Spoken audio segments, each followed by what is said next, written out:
बड़ी पहररा तयव रूप हर रात है लालाना। बनावटी बात लोग कहेला कि वाल्मीकि जी कुश से एगो लड़का तैयार कर ना। वाल्मीकि रामायण पढ़ी, पद्म पुराण पढ़ी, सीता जी के जेमुए बेटा भइल बड़े, जुड़ुआ बेटा भइल बड़े।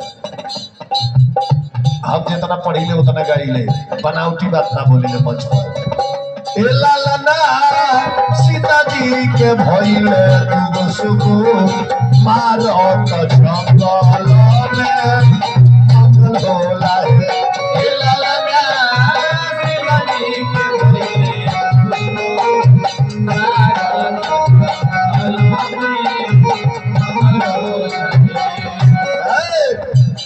देवता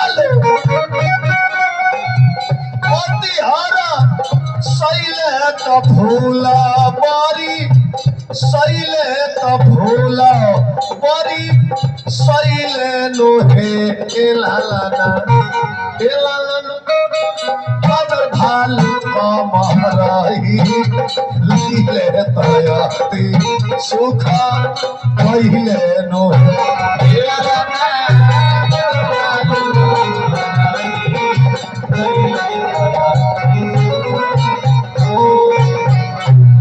एकदम बानर भालू लो जंगल में नाचता तने मेन के वॉल्यूम बढ़ा दी साउंड अलग मेरे वाला के बा बा बा बा बा अरे हाला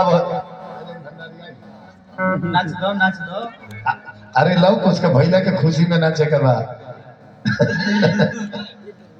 नाची ना बड़ भाई से नचवाई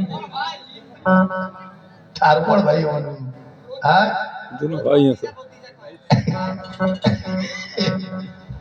दिमागदार आदमी ढेर देखले हो खेमले की दोनों बड़े भाई हैं। भंडारी ऐसा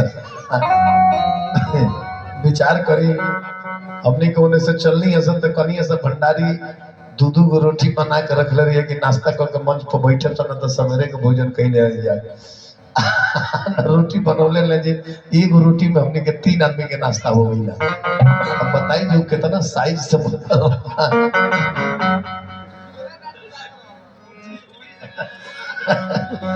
चले रुमुआ पर तो कहे गुरुजी एगो बात हमरा ना बुझाला मैंने का त हमरा ना बुझाला कि रउआ हमर बड़ाई करी ले के शिकायत करी ले हमरा बुझाई करला कहियो ना बुझाई होगा। अरे हाला होइल बा हो सुन होइल बा ए हाला होइल बा हो सुन होइल बा हमरा सिया जी के भइल कुमार में हाला होइल बा।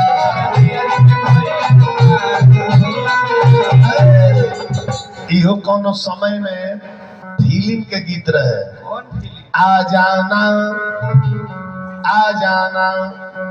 जब दिल न लगे दिलदार कादुन हमारी गली आ जाना।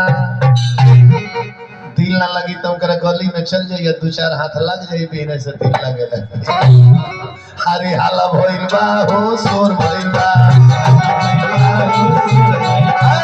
हाला भइल बा हो शोर भइल बा हमरा सिया अरे हमरा सिया जी के भइल सुकुमार हाला भइल बा अरे बानर भालू हो कमर हिलावे हो कमर हिलावे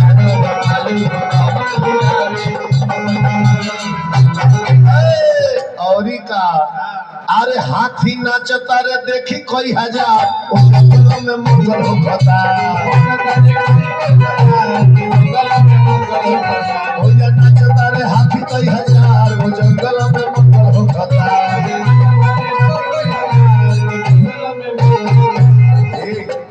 ए बरे हमार भंडारी लेखा बाड़े जना बेरे लइका ले तना बेरे बड़ा होशियार रहले। अरे हमरे गांव के बगल के हुआ बड़ भाई के शादी भइलो तो इनकर भौजाई नया नया आईली 2003 में तो नया ओबरे डब के शैम्पू के डिब्बा निकल रहे ओबरे के समय में छोटकी चले ना तो पुड़िया चले अभी बड़का डिब्बा के उ कहाँ दे, लेकिन एवर सबे देता। तो पहले पहले लेके आई रही नहाए बैठली नु, तो ओइ पर नारियल का फोटो बनाओ रहे शैम्पू पर।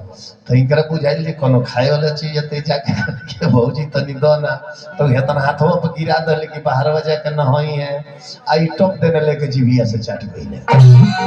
अब तो भौजैया कनवा धके एक चटी मारत, एक चटी मार लगते भंडारी रोत गईले अपना बाबा के लगे कहते बाबा हो भौजी एक चटी मर ले बिया। तेकर बाबा सरपंच बन के चल ले, कहले का हो काहे हमारा नाती के मरलू है, काहे मरलू है? कहले जे काहे न मारी, का सिखौले बानी लो, शैम्पू देनी है ले जाके नहाए के चाहिए त जीभी से चट गई है, ऐसे मरनी है। एकर बाबा कहले जे एक चटी मरलू है, एक चटी औरी काहे न मरलू है? जब अगर जियाने करे गलो त चाट के जियान काहे कइले सा, ओही के रोटी में ना लगा के खइले रही। अब तो पतोहिया एगो ईटा लेके ठाई दे बूढ़ऊ पर चलौले बिया।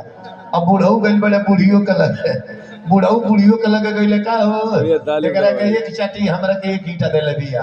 अब बुढ़ियो पाह चढ़ावत चलो बड़ी का हो, हमरा बूढ़ऊ पर ईटा चलौलू तारा ले बनल खानदान के हम होई, काहे ईटा चलौलू गलत पतोहिया काहे न चलाई, इनकरा के शैम्पू देनी है त चट गइले।